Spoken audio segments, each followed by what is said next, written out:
I stood in Roger Hartman's corner office, 43 floors above downtown Chicago, staring at the man I helped build TechVault solutions from 30 employees to 800 over 7 years. He just told me I was being removed from the Silverton acquisition project, the biggest deal in company history, at $800 million, to make room for his son Dylan, who had zero cybersecurity experience. The documents I spent 4 months preparing sat on his desk, marked with Dylan's name. 7 years ago, I walked into TechVault as employee number 23. The office was a converted warehouse in Pilsen, with exposed brick walls and second-hand furniture. Roger had a vision for enterprise cybersecurity solutions, and I had the technical expertise to make it happen.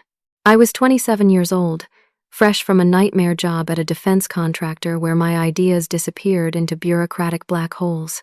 Roger promised me something different: autonomy, equity, and the chance to build something from nothing. I built our entire security compliance division with my own hands.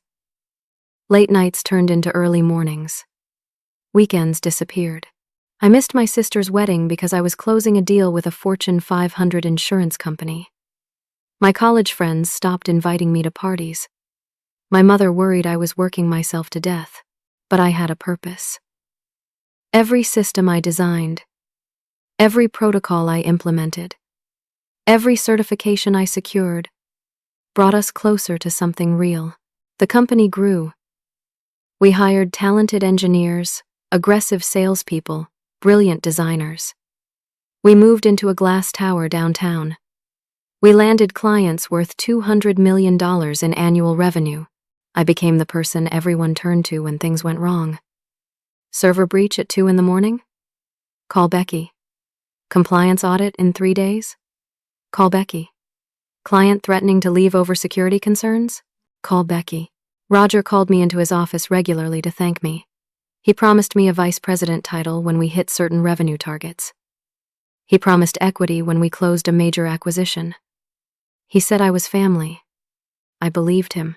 Then Silverton Financial came calling. They wanted to acquire us for $800 million. The deal would merge TechVault with their existing technology infrastructure, creating a $3 billion entity serving financial institutions across North America. It was everything Roger had dreamed about since founding the company 12 years ago. Roger put me in charge of acquisition preparation. Due diligence, he explained, would make or break this deal. Silverton needed absolute certainty that our security systems met federal banking regulations. One flaw, one vulnerability, one compliance gap could kill $800 million in value overnight. I spent 4 months living inside our systems. I audited every server, every firewall, every authentication protocol. I documented everything with obsessive precision. I hired external consultants to red team our defenses. I personally tested fail-safes and backup systems. I created presentations explaining complex technical concepts in language financial executives could understand. I prepared for every possible question Silverton might ask. The work consumed me. I stopped going to the gym. I lived on coffee and takeout. My apartment became a place to shower and change clothes. But I was building something beautiful. A comprehensive security architecture that could withstand the scrutiny of the most demanding auditors in the financial industry. 3 weeks ago, Roger called me into his office on a Thursday afternoon in late September. The autumn sun slanted through his floor-to-ceiling windows, casting long shadows across his mahogany desk. He asked me to sit down. His tone made my stomach drop. He explained that his son Dylan was joining the company. Dylan had just completed his MBA from a mid-tier program in Ohio. He had spent 2 years at a consulting firm making PowerPoint presentations about operational efficiency. He had 0 technical background, 0 security certifications, 0 client-facing experience. He was 26 years old. Roger said Dylan needed leadership experience before the acquisition closed. He said bringing Dylan into the Silverton project would give him visibility with the new parent company. He said I would transition to an advisory role. I would still attend meetings, he assured me, but Dylan would present the work. Dylan would be the face of the acquisition preparation. I sat there, unable to speak. Roger kept talking. He said this was what was best for the company. He said it was about family legacy. He said I would understand someday. He said my contributions were valued. He said my role was just as important as before. Everything he said was a lie dressed up as corporate strategy. I wanted to scream. I wanted to throw his paperweight through his window. I wanted to tell him exactly what 7 years of loyalty was worth. But I thought about my mortgage. I thought about my parents, who were approaching 70 and depended on my financial help. I thought about health insurance and retirement accounts and all the practical chains that keep you silent when you should be roaring, so I nodded. I said I understood. I said I would help Dylan however I could. Roger smiled with relief and shook my hand. As I walked toward the elevator, I passed the conference room adjacent to Roger's office. The door was open. Dylan stood inside, phone pressed to his ear, laughing. I slowed down, pretending to check my phone. His voice carried into the hallway. Dad's handing me an $800 million deal on a silver platter. I don't need to know the tech stuff. I just need to show up, smile, and let the acquisition team think I know what I'm talking about. Easiest promotion ever. I'll have a VP title by Christmas. He laughed again, that entitled, careless laugh of someone who had never built anything in his life. I stood there in the hallway, rage building in my chest like a physical force. 7 years. 4 months of preparation. Hundreds of sleepless nights. And it meant nothing. My work, my expertise, my sacrifice. All erased to make room for a 26-year-old who thought this was easy. I went back to my desk and sat very still for a long time. 3 weeks passed like a slow nightmare. Roger sent a company-wide email announcing Dylan's arrival as special advisor to the CEO on strategic initiatives. The title meant nothing, but it sounded impressive. Dylan got an office 2 doors down from Roger's. He got an assistant. He got added to every email chain related to the Silverton acquisition. My new role was to train him. Roger called it knowledge transfer. I called it watching someone steal my life. Dylan showed up late to our first meeting. He wore an expensive suit and carried a leather portfolio he never opened. I had prepared a detailed overview of the acquisition timeline, key stakeholders, technical requirements, and compliance frameworks. I spoke for 15 minutes before realizing he was checking his phone under the table. "Sorry," he said when I stopped talking. "This is all really in the weeds. Can you just send me the executive summary?" There was no executive summary. The work was the details. Security compliance wasn't something you could learn from a 2-page memo. I tried again. I simplified. I used analogies. I created visual aids. Dylan nodded along, but his eyes glazed over whenever I mentioned authentication protocols or encryption standards or regulatory requirements. "Look," he finally said, "I'm not a tech person. I'm a business guy. I need to understand the big picture, not all this boring IT stuff. Just tell me what I need to say in the meeting." The due diligence presentation was scheduled for mid-November, 4 weeks away. Silverton's acquisition team would send their lead auditor, attorneys, technical advisors, and chief financial officer. They would spend 2 days examining every aspect of our security infrastructure. They would ask detailed questions. They would test our systems in real time. They would make or break an $800 million deal, and Dylan thought he could fake his way through it. Over the next 2 weeks, Dylan missed half our scheduled training sessions. When he did show up, he spent the time talking about his MBA case studies, or his consulting projects, or his ideas for disrupting the cybersecurity space with innovative synergies. He had no idea what any of those words actually meant, but he did make changes. He started editing my carefully prepared documentation. He simplified technical specifications because they were too complicated. He removed details about regulatory compliance because they cluttered the narrative. He changed slide designs because he thought they looked more professional. Each change made the materials less accurate and more dangerous. Then, 2 weeks before the due diligence meeting, Dylan made a change that made my blood run cold.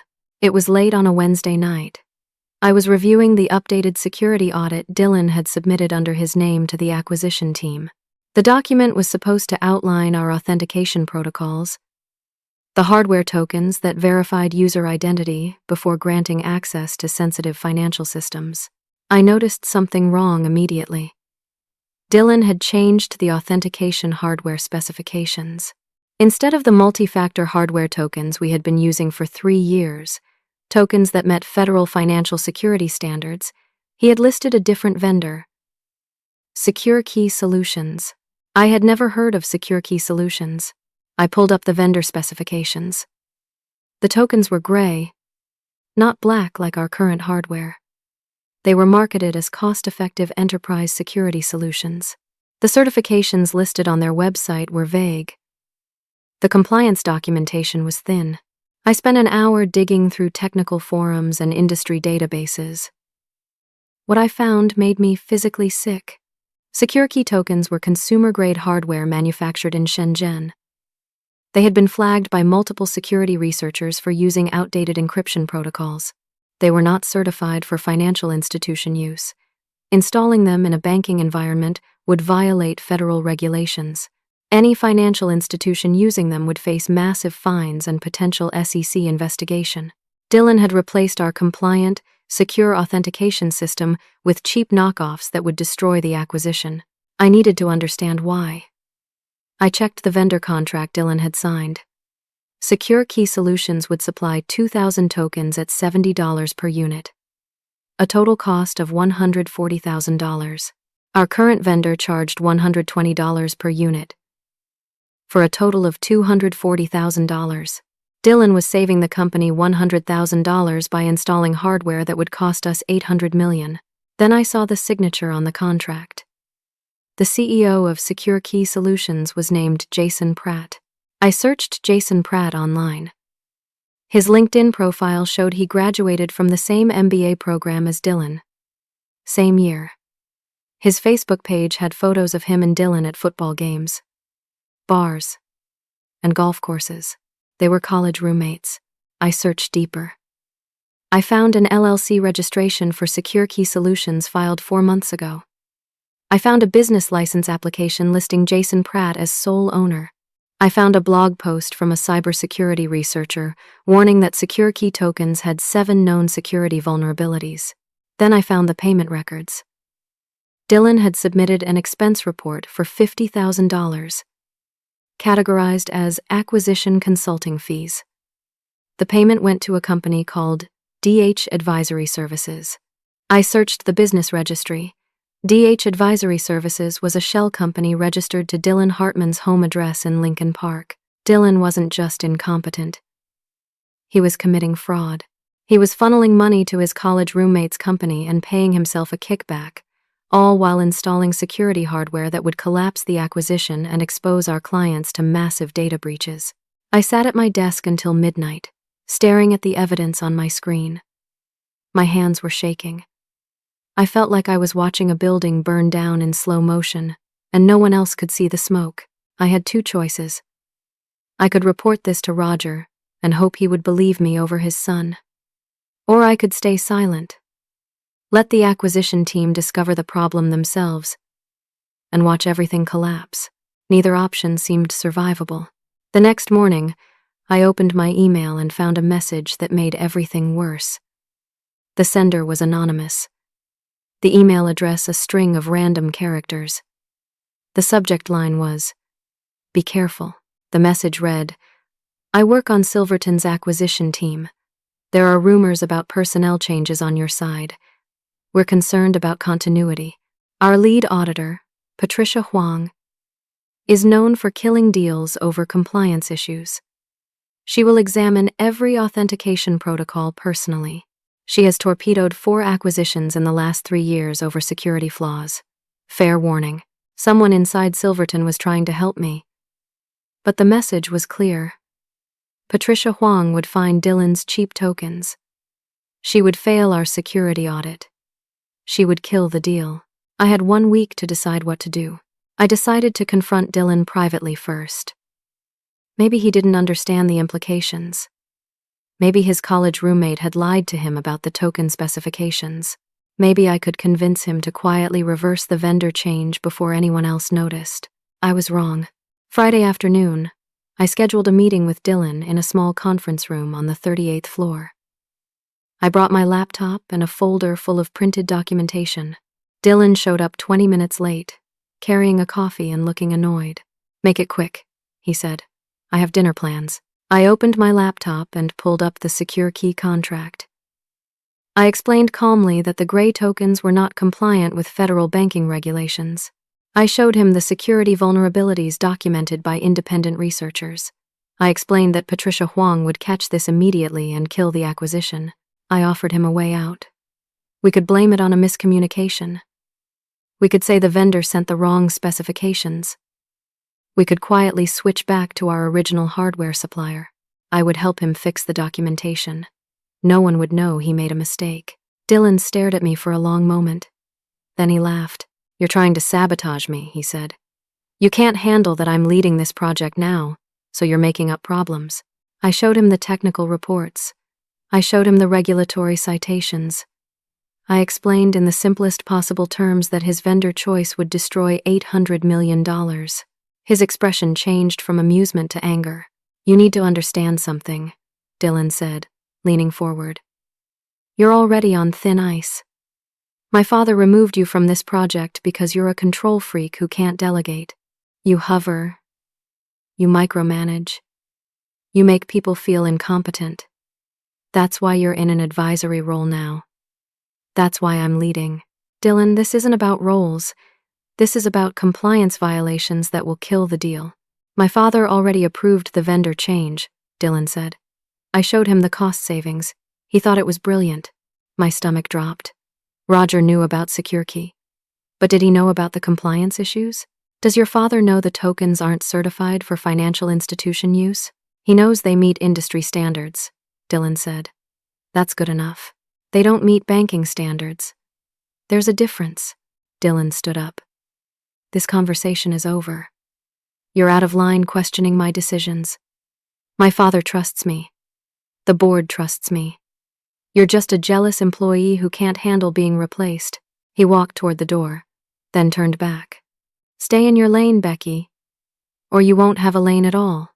20 minutes after Dylan left, I received an email from Human Resources. The subject line was Performance Improvement Plan. The email explained that concerns had been raised about my attitude and collaboration skills. Specifically, I was accused of resistance to leadership changes, insubordination, and creating a hostile environment for new team members.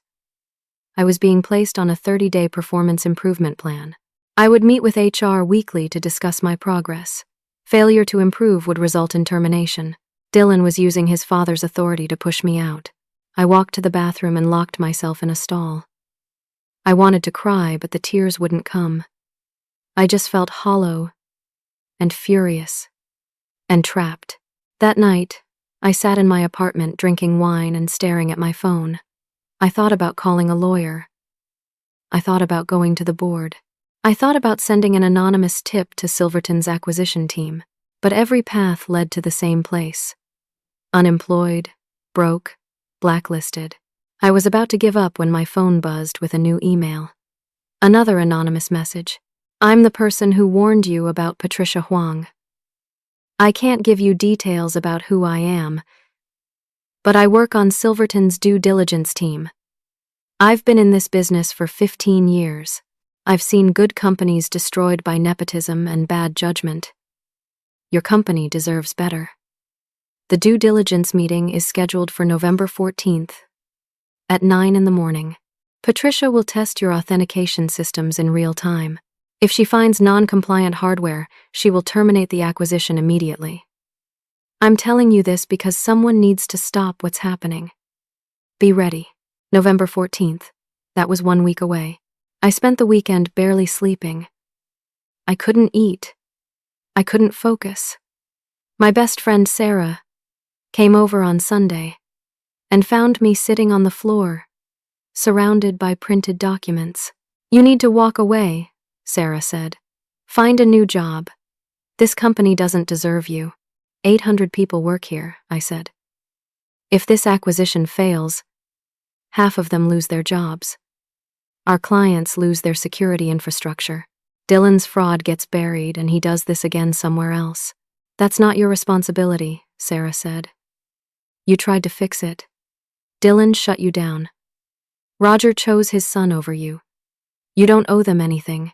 She was right, but I couldn't let it go. On Monday morning, I went to work early. I needed to see Dylan's setup for the due diligence meeting. I needed to understand exactly what he was planning to present. I was walking past the main conference room when I heard voices. The door was slightly open. I recognized Dylan's voice and another voice I didn't know. I stood near the door pretending to check my phone. The tokens arrive Wednesday, the unfamiliar voice said. Installation Thursday night. Your dad approved building access for my team. Perfect, Dylan said. The meeting is Friday morning. By the time anyone figures out what happened, the deal will be signed, and you'll have your purchase order. And my consulting fee? Wired to DH Advisory last week. 50,000, like we agreed. You're sure the auditor won't catch the specifications? She's looking at software compliance, not hardware. And even if she asks, the tokens look professional.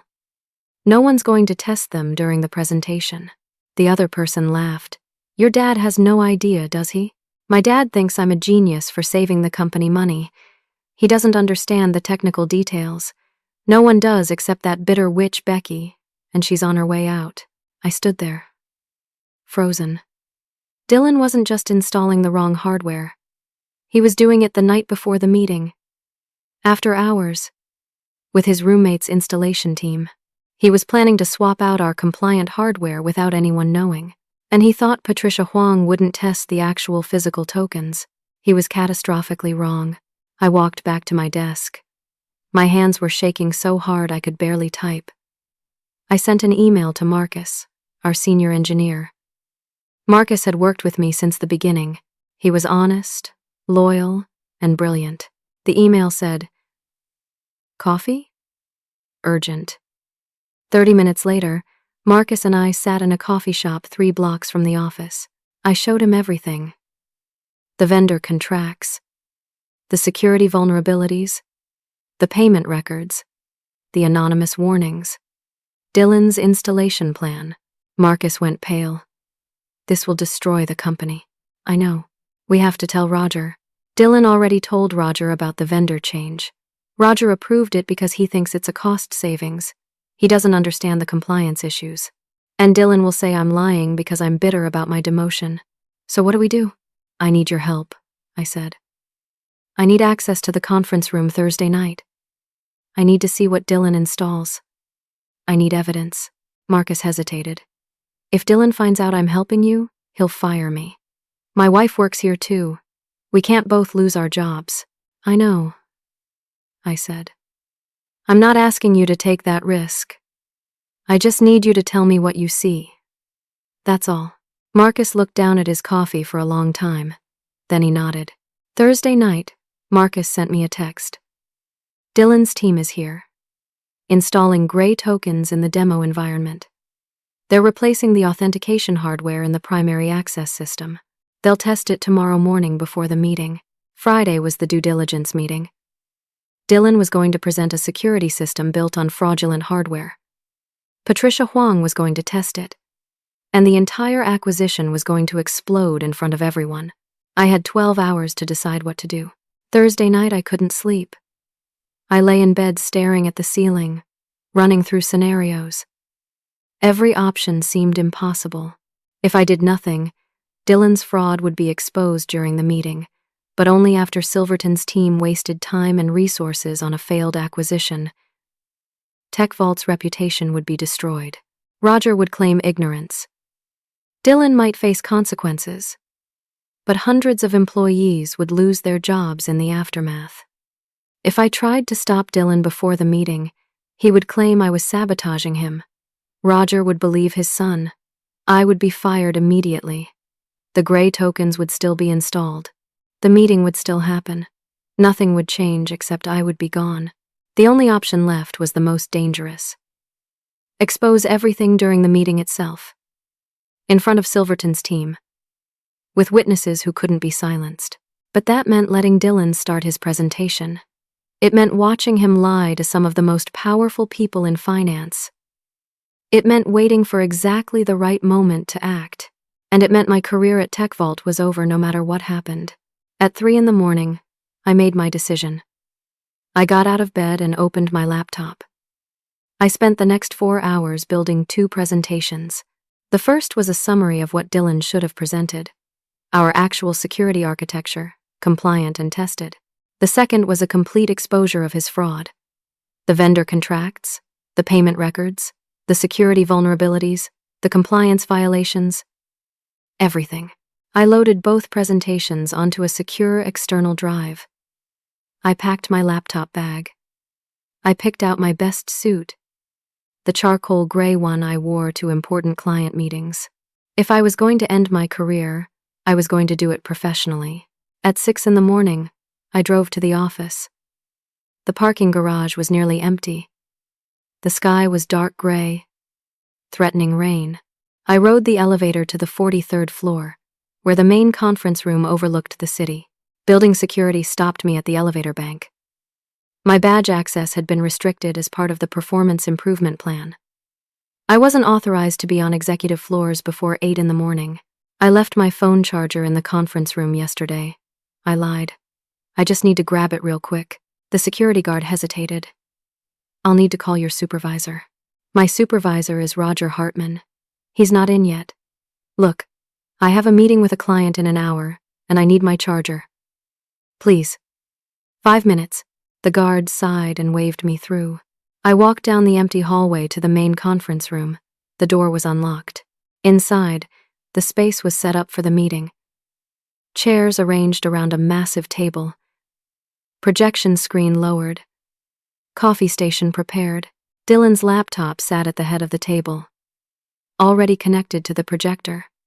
A display case near the screen held the authentication hardware, arranged like jewelry in a store window. The gray tokens looked professional and sleek. If you didn't know what you were looking at, they seemed perfectly legitimate. I walked closer and picked one up. The plastic felt cheap. The weight was wrong. Our regular tokens had a solid premium feel. These felt like toys. I put the token back and checked Dylan's laptop. It was unlocked. His presentation was already loaded. 47 slides using my research, my architecture diagrams, my compliance documentation, all with his name on every page. I considered deleting it, but that would just delay things. Dylan would panic, claim technical difficulties, and reschedule. Better to let him dig his own grave. I sat down in a chair against the wall, in the back of the room where I wouldn't be immediately visible. I set my laptop bag on the floor. Then I waited. At 7:30, Roger arrived. He looked surprised to see me. "Becky, what are you doing here?" I wanted to observe. I said calmly, "This is 4 months of my work. Even if I'm not presenting, I'd like to see how it goes." Roger frowned. "This meeting is for principals only. Dylan is presenting. You being here might be confusing. I'll sit in back. I won't say anything." "Becky, I really think it's better if you're not here." 4 months, Roger. 7 years with this company. "Give me this." He studied my face for a long moment. "Fine. But not a word. Dylan needs to own this moment." "I understand." Roger left to prepare for the guests. I stayed in my chair, very still. At 8:30, people started arriving. Roger returned with the facilities manager, making sure everything was perfect. Dylan showed up at 8:45, looking confident in an expensive navy suit. He saw me in the back of the room, and his expression darkened, but with Roger present, he couldn't say anything. At 9 a.m, Silverton's team arrived. Patricia Huang entered first. She was in her mid-50s, petite, with steel gray hair pulled into a tight bun. She wore a black suit and carried a leather briefcase that looked older than I was. Her eyes swept the room with clinical precision. Behind her came Thomas Warren, Silverton's chief financial officer, a tall man in his 60s with the weathered face of someone who had survived multiple recessions. Then 3 attorneys in identical dark suits and 2 technical advisors carrying laptops and scanning equipment. Roger greeted them warmly. He introduced Dylan as our vice president of security operations who led the acquisition preparation. No mention of me.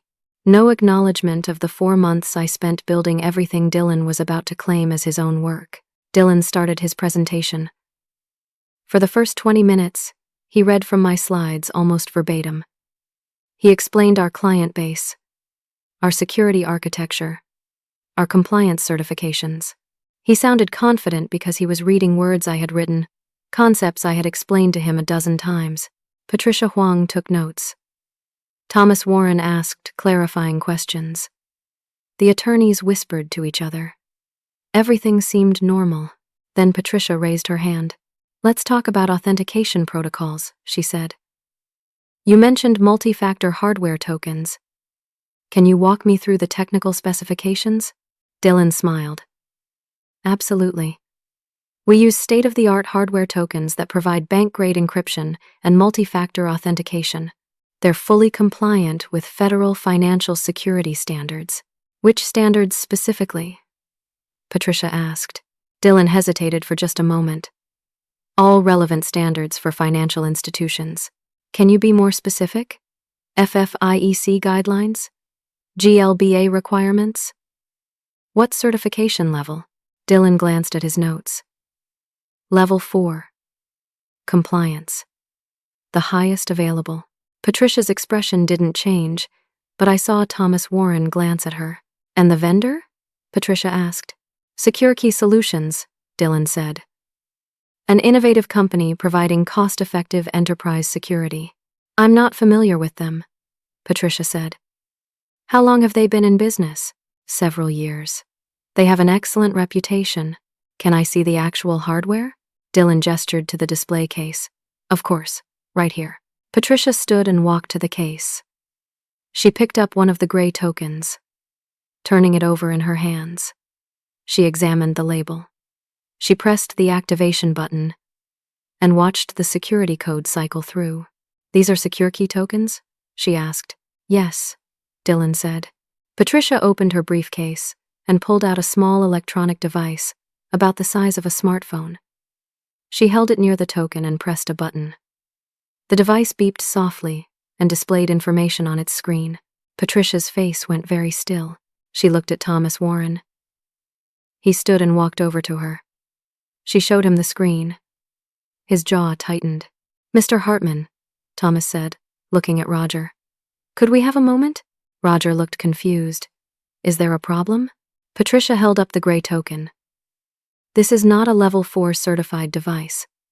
According to our scanner, this is a consumer-grade token manufactured by a company that is not certified for financial institution use. Installing these in our systems would put us in violation of federal banking regulations." The room went silent. Dylan's face went white, then red. "There must be some mistake with your scanner." Patricia's voice was ice. "Our scanner has been calibrated by federal auditors. There is no mistake. These tokens do not meet the compliance standards you claimed they did." Roger stood up. "Dylan, what is she talking about?" "She's wrong," Dylan said, his voice rising. "The vendor assured me these were compliant." "Do you have certification documentation?" Patricia asked.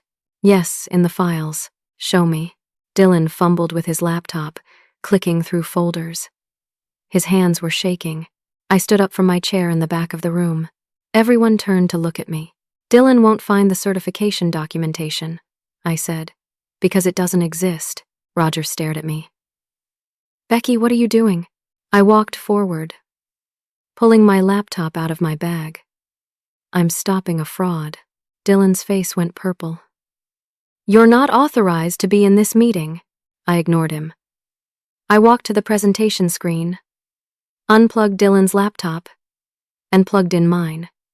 The screen went black for a moment. Then I held up one of the gray tokens, looking directly at Patricia Huang. "This is not a level 4 token," I said. "It's a consumer-grade knockoff with 7 known security vulnerabilities. It will fail your compliance audit in approximately 3 minutes when you run a full diagnostic scan." Patricia's eyes widened slightly. She looked at her technical advisor. "Run a full scan." The technical advisor pulled out a larger device and held it near the token. Numbers scrolled across the screen. Warning indicators flashed red. 7 vulnerabilities confirmed, the technical advisor said quietly. This device would fail certification immediately. Thomas Warren turned to Roger. "Mr. Hartman, what the hell is going on here?" Roger looked between me and Dylan, completely lost. "I don't understand." "I'll explain," I said. I pulled up my presentation. The title slide appeared. Authentication Fraud. A Timeline. And I told them everything. The conference room felt like it was shrinking. Every eye was on me, but I focused on the screen and kept my voice steady. 4 months ago, I began. Roger Hartman asked me to prepare this company for acquisition due diligence. I spent 120 days auditing every system, every protocol, documenting every security measure. The architecture you were supposed to see today is fully compliant with federal banking regulations. It uses authenticated hardware tokens from a certified vendor. Total cost: $240,000 for 2,000 tokens. I clicked to the next slide, showing our original security architecture. 3 weeks ago, I was removed from the acquisition project and replaced by Dylan Hartman. Dylan made several changes to the documentation. Most significantly, he changed our authentication hardware vendor. Next slide. The Secure Key contract. Dylan switched to Secure Key Solutions, a company that sells tokens at $70 per unit. Total cost: $140,000. A savings of $100,000. Roger approved this change based on cost savings alone. Roger was pale. Dylan told me it was a simple vendor switch. He said the specifications were equivalent. "They're not equivalent," I said. Secure Key tokens are consumer-grade hardware manufactured in Shenzhen.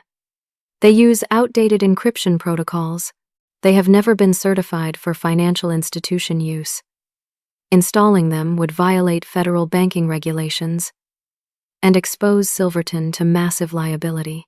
Patricia Huang was taking notes rapidly. Thomas Warren's face was stone. I clicked to the next slide. Jason Pratt's LinkedIn profile next to Dylan's. The CEO of Secure Key Solutions is Jason Pratt. He and Dylan were roommates in their MBA program.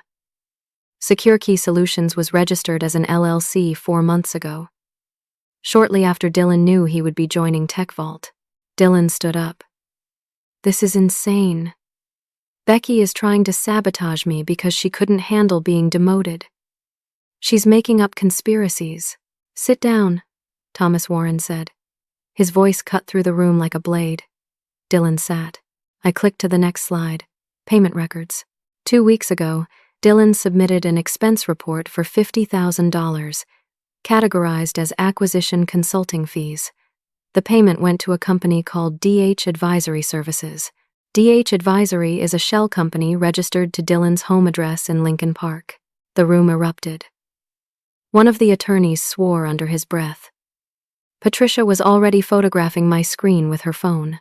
Dylan accepted a $50,000 kickback from his college roommate's company while installing security hardware that would collapse an $800 million acquisition. Roger stood up, gripping the table. "Dylan, tell me this isn't true." Dylan's mouth opened and closed. No words came out. I clicked to the final slide. An email chain. "Last week, I discovered Dylan's plan. I confronted him privately. I offered him a chance to fix this quietly. He refused. Instead, he placed me on a performance improvement plan and restricted my building access. He thought he could silence me." I looked directly at Roger. "Yesterday, I received an anonymous warning from someone on Silverton's acquisition team. They told me Patricia Huang would test the authentication hardware in real time. They knew Dylan had installed fraudulent tokens. Someone was trying to help me stop this. Patricia raised her hand slightly. That would be me. I sent that email. Everyone turned to look at her. I've been in this business for 26 years, Patricia said calmly. I've seen dozens of acquisitions fail because of ego, incompetence, or fraud. When I heard TechVault had replaced their lead security expert weeks before due diligence, I knew something was wrong. I reached out to warn her. She looked at me. I'm glad you listened. Thomas Warren stood up slowly. His voice was dangerously quiet. Mr. Hartman, if these tokens had been installed in our systems, we would have been in violation of federal banking regulations within 48 hours. The SEC would have launched an investigation. Our banking licenses would have been at risk. You nearly destroyed 2 companies to give your son a promotion. Roger looked like he was going to be sick. I didn't know. I swear I didn't know about the compliance issues. Dylan told me it was a standard vendor change. Your son lied to you, Thomas said. He lied to us, and he committed fraud. One of the attorneys was already on his phone, presumably calling Silverton's legal department. Dylan found his voice finally. You can't prove any of this. Those emails could be fabricated. That payment was legitimate consulting work. Becky is bitter and vindictive. She's been trying to undermine me since I arrived. I reached into my laptop bag and pulled out a small recording device. Thursday night, I said. Dylan met with Jason Pratt in this building. They discussed the installation timeline. Dylan confirmed the $50,000 payment. They laughed about how your father had no idea what was happening. I pressed play. Dylan's voice filled the room.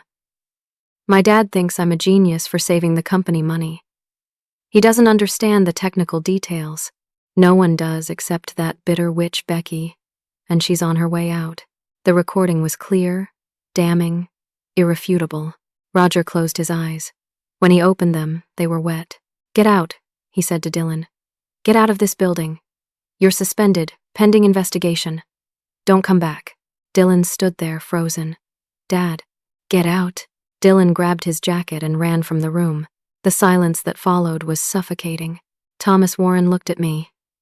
You saved this acquisition. Who are you? My name is Becky Morrison. I'm the person who spent 4 months preparing the due diligence that Dylan tried to claim as his work.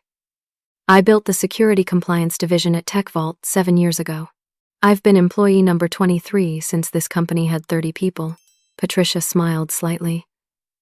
You're the reason we're here at all. Your documentation was flawless. When Dylan's name appeared on it instead of yours, I knew something was wrong. Thomas nodded slowly. Then he turned to Roger. Mr. Hartman, we need to speak privately. This acquisition is in jeopardy. We need assurances that the person who actually knows what they're doing is back in charge. Today. Roger looked at me. His face was devastated. Becky, I need you to fix this. Please. I'm begging you. I stood there, looking at the man who had spent 7 years promising me equity and respect, who had erased my contributions in favor of his incompetent son, who had let me be sidelined and threatened and nearly destroyed. Part of me wanted to walk away. Part of me wanted to watch his empire crumble. But I thought about Marcus, who had risked his job to help me. I thought about the 800 employees who had nothing to do with Roger's bad judgment. I thought about our clients who trusted us to protect their data. I turned away from Roger and looked at Thomas Warren and Patricia Huang. I'll fix this, I said. But not for him. For the employees who deserve better leadership. I want it in writing. I'm Interim Vice President of Security Operations, reporting directly to the board of the combined entity, not to Roger, and I want an independent forensic audit of every change Dylan made over the last 3 weeks. If there are other vulnerabilities he introduced, I need to know immediately. Thomas and Patricia exchanged glances. Thomas nodded. Done, Thomas said. We'll make it part of the acquisition terms. Full authority, board reporting, and whatever resources you need, Patricia added. I'll personally oversee the forensic audit. If Dylan compromised anything else, we'll find it. Roger stood there. watching control of his company slip away in real time. He had no leverage left. His son had committed fraud. His judgment was destroyed. The acquisition would only proceed if I took over. Agreed, Roger said quietly. Thomas pulled out his phone. I'm calling our attorneys. We're suspending the meeting for 48 hours while Becky conducts the forensic audit. If she can certify the systems are secure, we'll proceed with the acquisition under revised leadership terms. He looked at me. Can you do this in 2 days? I thought about the scope of the work. I thought about how little I had slept in the last week. I thought about everything riding on this moment. Yes, I said. But I need my team. Marcus Thompson, senior engineer. And I need complete access to all systems, all documentation, all vendor contracts. You have it, Thomas said. Whatever you need. Patricia stood and walked over to me. She extended her hand. You did the right thing, she said quietly. Not many people would have had the courage. I shook her hand. I almost didn't. But you did. That's what matters. The next 48 hours were a controlled demolition. I moved through TechVault systems like a surgeon removing tumors, identifying every change Dylan had made, every shortcut he had taken, every vulnerability he had introduced through ignorance or malice. Marcus and I worked through the night Thursday. We pulled in 2 other engineers I trusted completely. Patricia Huang's forensic team worked alongside us, documenting everything for Silverton's records. What we found was worse than I had feared. Dylan hadn't just changed the authentication hardware. In his eagerness to streamline processes, he had modified firewall configurations, disabled redundant security checks, and weakened password requirements. Each change individually seemed minor. Together, they created a catastrophic security vulnerability that would have exposed Silverton's financial systems to external threats within weeks. He hadn't understood what he was doing. He had seen complex security measures as unnecessary complications, bureaucratic red tape that smart business people could eliminate. He had treated cybersecurity like a PowerPoint presentation where you could just delete the slides that seemed boring. By Friday evening, we had reversed every change. We had reinstalled the original authentication hardware. We had restored every security protocol to the specifications I had originally designed. We had documented everything in a 200-page report that would serve as evidence if Dylan faced criminal charges. Saturday morning, Patricia Huang reviewed our work personally. She spent 6 hours testing systems, running scans, attempting penetration attacks. At 4 p.m, she looked up from her laptop and smiled. This is perfect, she said. This is what we should have seen on Friday. You're clear for acquisition. I felt something release in my chest, a tension I had been carrying for weeks. Thank you, I said. Thank you, Patricia replied. You saved us from a nightmare. Monday morning, the acquisition team reconvened. This time, I sat at the head of the table. I presented the security architecture I had built over 4 months. I answered every question. I demonstrated every protocol. Patricia asked detailed technical questions. I answered all of them. At noon, Thomas Warren stood up. I've seen enough, he said. Pending final legal review, Silverton Financial is prepared to proceed with the acquisition of TechVault Solutions at the agreed-upon price of $800 million. Closing in 60 days. Roger shook his hand. The attorneys started gathering documents. I sat there feeling strangely hollow. It was over. The deal was saved. But nothing felt like victory yet. That afternoon, I met with Silverton's board of directors via video conference. They offered me the position of Senior Vice President of Security Operations for the combined entity. The salary was 3 times what I had been making. The equity package was worth approximately $3 million once the acquisition closed. You'll report directly to our CEO, Thomas explained. You'll have complete authority over security infrastructure for the combined organization. 800 employees across both companies, $3 billion in assets under management. And the resources to build this right, I accepted. The news spread through TechVault within hours. My phone exploded with messages from colleagues. Marcus came to my office with a bottle of champagne. Sarah called crying with joy. Even people I barely knew sent congratulations. But the message that mattered most came from Roger. He appeared at my office door late Monday evening. He looked 10 years older than he had a week ago. "Can we talk?" he asked. I gestured to the chair across from my desk. He sat down heavily. "I'm sorry," Roger said. "That's inadequate, but it's true. I spent 12 years building this company and almost destroyed it in 3 weeks because I wanted to give my son a legacy he hadn't earned." I didn't say anything. "Dylan is gone," Roger continued. "He won't face criminal charges if he pays back the $50,000 and agrees never to work in cybersecurity again. The lawyers worked out a deal.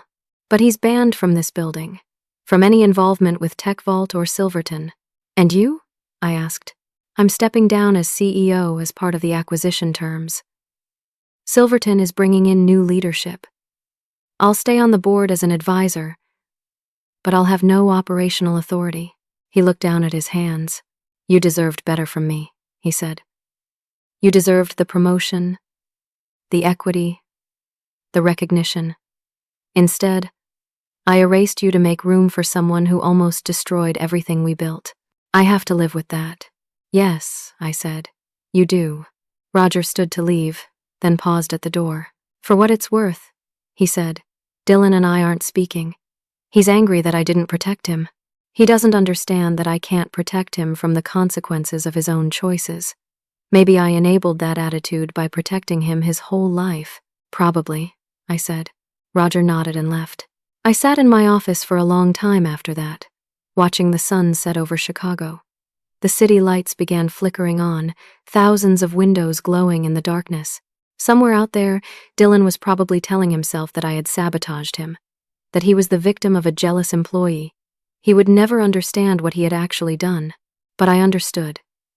And more importantly, 800 employees still had jobs. Our clients' data was secure. The acquisition would proceed. The company I had helped build would survive. That had to be enough. 3 months later, the acquisition closed successfully. Silverton Financial acquired TechVault Solutions for $800 million. The combined entity became one of the largest cybersecurity firms serving financial institutions in North America. I moved into a corner office on the 45th floor of Silverton's headquarters. The view was better than Roger's had been. My title was Senior Vice President of Security Operations. My team grew from 40 people to 200. I had the budget and authority to implement security measures I had only dreamed about at TechVault. The equity package vested over 4 years, but even the first year's value was substantial. I paid off my mortgage. I set up trust funds for my parents' retirement. I donated to scholarship programs for women in technology. For the first time in my adult life, I wasn't worried about money. But the real satisfaction came from the work itself. I rebuilt the security infrastructure from the ground up. I hired talented engineers who had been overlooked at other companies. I created mentorship programs pairing junior employees with senior experts. I established transparent promotion criteria based on merit, not relationships. I built the kind of team I had always wanted to be part of. Marcus became director of engineering. He thrived in the new environment, finally able to innovate without politics getting in the way. His wife got promoted too, to a leadership role in operations. They bought a house in Evanston with a backyard for their kids. I saw Roger occasionally at board meetings. He was always professional, always cordial. He never tried to rebuild our relationship beyond basic courtesy. I think he understood that some bridges, once burned, can't be reconstructed. We existed in the same professional space, but the warmth was gone forever. That was his choice, and his loss. Dylan disappeared from my world entirely. I heard through industry contacts that he tried to find work at several consulting firms, but his reputation had preceded him. The story of the failed vendor fraud had spread through professional networks. Eventually, he took a job at a furniture company in the suburbs, selling office chairs to corporate clients. It wasn't the career he had imagined, but it was honest work. Maybe it would teach him something his father never had. 6 months after the acquisition, I received an email that made me smile. It was from a young woman named Angela, a 25-year-old analyst in our compliance department. "I heard what you did during the acquisition," she wrote. "How you stood up when everyone told you to stay quiet. I wanted to quit last month because my manager kept taking credit for my work. Your story made me realize I don't have to accept that. I documented everything and reported it to HR. They're investigating. I don't know what will happen, but I'm not afraid anymore. Thank you for showing us what fighting back looks like." I read that email 3 times. Then I wrote back, "You're welcome. Document everything. Trust your expertise. Never let anyone convince you that loyalty means silence. You're going to do great things." That exchange reminded me why I had fought so hard. It wasn't just about saving one company or one deal. It was about establishing that competence matters more than connections, that truth matters more than convenience, that speaking up matters more than staying comfortable. I started getting invited to speak at industry conferences. I talked about ethics in acquisitions, about building cultures of merit, about the cost of nepotism. The talks resonated. Companies reached out for consulting advice. I began advising other women in technology who faced similar situations, helping them navigate workplace politics without sacrificing their integrity or their careers. A year after the acquisition, I stood at a conference in San Francisco, addressing 200 cybersecurity professionals. I told the story of the gray token.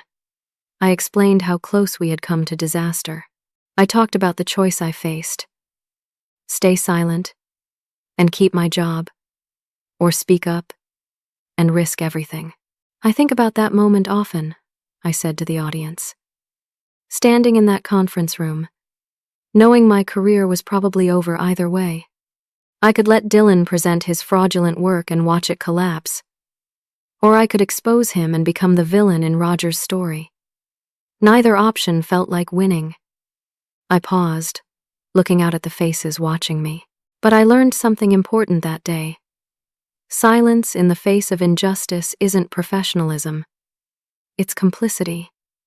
When you see something wrong, something that will hurt people, you have an obligation to speak up. Not because it's easy or safe, but because it's right. The audience applauded.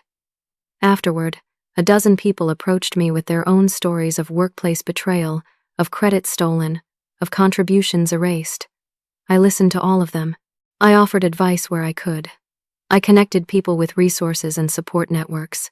On the flight home, I thought about the woman I had been 7 years ago, walking into that converted warehouse in Pilsen, desperate to build something that mattered. I thought about all the late nights and missed weekends and sacrificed relationships.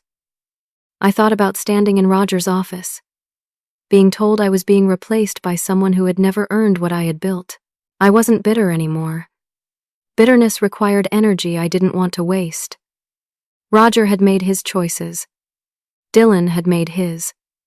I had made mine. The consequences belonged to each of us, but I was proud. Proud of fighting back. Proud of saving something worth saving. Proud of showing other people, especially other women, that you don't have to accept being erased. I keep the gray token in my desk drawer now. That cheap piece of plastic that nearly destroyed an $800 million deal. Sometimes I pick it up and turn it over in my hands, remembering the weight of it when I held it up in that conference room, the moment everything changed. It reminds me that sometimes the smallest act of defiance can shift entire systems. One person speaking truth can stop disasters. One voice refusing to be silenced can change hundreds of lives. I think about Angela's email often. I think about all the other people who watched what happened and decided they didn't have to accept injustice either. That's the real victory. That's the real victory. Not the promotion or the equity or the recognition. The victory is showing people what's possible when you refuse to disappear. 2 years after the acquisition, on a random Tuesday afternoon, my assistant tells me someone is waiting in the lobby. When I go down, I find Roger standing there, looking nervous. "I'm here to say thank you," he says simply. "The company is thriving. The employees are happy. The systems you built are the industry standard now. You saved everything I spent 12 years building, and I never properly thanked you." I study his face. He looks older, humbler, smaller somehow. "You're welcome," I say, and I mean it. He nods and leaves. I watch him walk out through the lobby.